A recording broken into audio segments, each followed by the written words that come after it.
Pertanyaan yang selanjutnya adalah tentang pendapat tentang Qutbiyah, Al-Muntasir ila Sayyid Qutb, dan kemudian masalah Ikhwanul Muslimin. Kalau orang-orang yang dinisbahkan ke Qutbiyah itu meyakini bahwasanya sekarang orang-orang yang ada di dunia ini semuanya kafir karena tidak ada imam muslim, imam adil, tidak ada syariat Islam, tidak ada iltizam dengan syariat Islam, maka maka dia sudah keluar dari ahli sunnah wal jamaah. Adapun masalah Ikhwanul Muslimin, Syekh Said sebelum waktu ini dulu Syekh Said ia terjangkau menjauhi tentang mengkritik Ikhwanul Muslimin. Akan tetapi akhir-akhir ini, dan saya mengalami akhir-akhir itu, Syekh Said mulai untuk berbicara tentang Ikhwanul Muslimin, dan ini adalah kesempatan pertama kali yang mana Syekh Said mengeluarkan statement umum tentang statement secara terbuka tentang Ikhwanul Muslimin.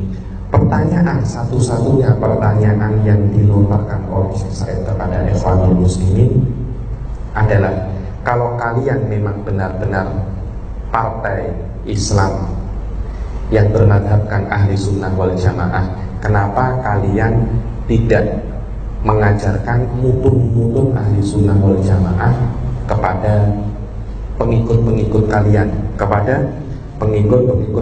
seperti yang terjadi di Saudi, yang mana Saudi itu mewajibkan untuk mengajarkan mutun akidah wasidiyah kepada pengikutnya, yang mana Sufiyah di Suriah itu mewajibkan para pengikutnya untuk belajar mata Khalidah Bahiyah ataupun Jawharatul Tauhid.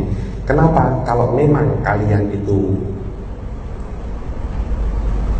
harokat Islamiyah berasaskan akidah ahli sunnah, kenapa kok tidak mewajibkan untuk belajar ahli sunnah wal jamaah, mutun-mutun ahli sunnah wal jamaah? Kemudian Syekh Said berkata bahwasanya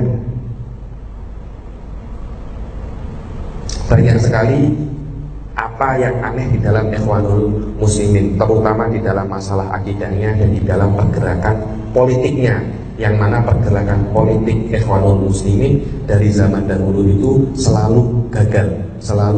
Dan Syekh Said tak mau cakap masalah Ikhwanul Muslimin bukan karena Syekh Said tidak mengetahui sejarah Ikhwanul Muslimin.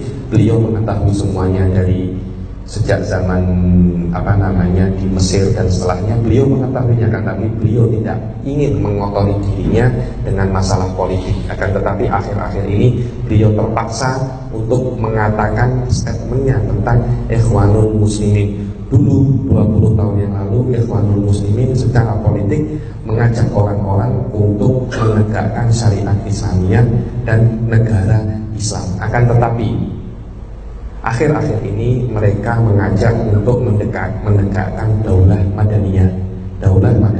Dan kita tahu bagaimana perbedaan antara daulah madaniyah dan daulah Islamiyah. Akan tetapi perbedaan ini yang membuat Syekh Said ini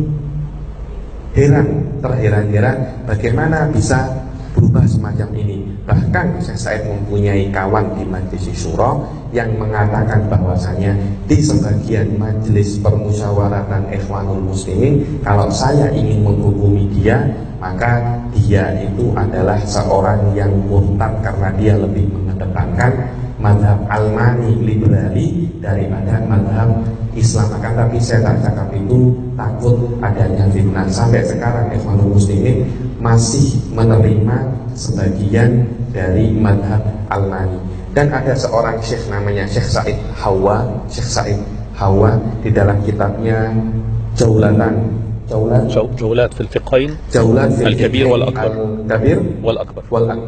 Kitabnya di Jaulat fil fiqh al-kabir wal akbar. Syekh Said Hawa ini termasuk pembesar di Ikhwanul Muslimin. Beliau mengatakan dan beliau meminta kepada Ikhwanul Muslimin untuk kembali kepada manhajnya Hasan al-Banna, kepada manhaj pendiri founding father di Ikhwanul Muslimin tersebut, dan meminta para pengikut Ikhwanul Muslimin untuk mengkaji fikih ala madzahibil arba'ah dan akidah ala madhab Asy'ari dan Maturidi, dan harus mengetahui sedikit tentang tasawuf. Dan beliau berkata seperti itu karena beliau itu belajar dengan masyayikh Syuriah. Adapun Hasan al-Banna, dan Syekh Said akan melengkapkan perkataan dalam Hasan al-Banna ketika berkata dan membahas tentang Muhammad Rashid Ridho dan Muhammad Abduh, karena Hasan al-Banna masuk ke dalam madrasah mereka, termasuk madrasah mereka. Kemudian Syekh Said Hawa ini meninggal karena karena penat memikirkan bagaimana keadaan dan terpecahnya Ikhwanul Muslimin yang sudah berbeza dari zaman muasisnya Hasan al-Banna sampai sekarang, dan beliau terus memanggil Ikhwanul Muslimin untuk kembali ke jalan yang dipandu oleh muasisnya zaman dahulu. Dan murid Syekh Said Hawa namanya Mu'ad al-Hawa, beliau adalah murid dari Syekh Said Foda, dan mengatakan bahwasanya ayah saya kalau meninggal karena marah dan penat memikirkan bagaimana Ikhwanul Muslimin, dan tidak bisa untuk merubah Ikhwanul Muslimin kerusakannya yang sudah terjadi sekarang. Dan Syekh Said mengakhiri penjelasannya dengan kata-kata, kenapa kalau memang Ikhwanul Muslimin itu ahli sunnah, kenapa kok mereka terpecah-pecah? Pertanyaan ini semestinya bukan kita yang bertanya, akan tetapi Ikhwanul Muslimin lah yang harus bertanya kepada dirinya sendiri sebelum Allah bertanya kepada mereka pada hari kiamat. Kenapa terjadi seperti ini? Karena mereka sudah merusak dan menghabiskan banyak sekali umurnya anak-anak muda karena harokah mereka, pergerakan politik mereka yang sampai sekarang tidak membuahkan hasil dan gagal dimanapun. Pada tahun 90-an mereka mengizinkan Syiah untuk bernisbat ke Ikhwanul Muslimin, kemudian mereka mengizinkan Nasrani untuk bernisbat ke Ikhwanul Muslimin, tapi sampai sekarang tidak ada kitab-kitab matan ahli sunnah wal jamaah yang dipelajari oleh murid-muridnya mereka. Dan Syekh Said mengatakan, saya setuju bahwasanya ada beberapa afrod individu dari Ikhwanul Muslimin tak bermadzhab seperti itu. Mereka adalah murid-murid saya, dan saya secara pribadi saya mengetahui ada beberapa orang yang muntasib di Ikhwanul Muslimin menjadi muridnya Syekh Said Foda. Akan tetapi Syekh Said Foda tidak berbicara masalah individu-individu tertentu, akan tetapi berbicara Ikhwanul Muslimin secara global, secara pergerakan sia-sia yang mengatasnamakan ahli sunnah wal jamaah. Kenapa? Ketika mengatasnamakan ahli sunnah wal jamaah, mereka tidak mempelajari kitab-kitab dan manhaj ahli sunnah wal jamaah. Wallahu a'lam.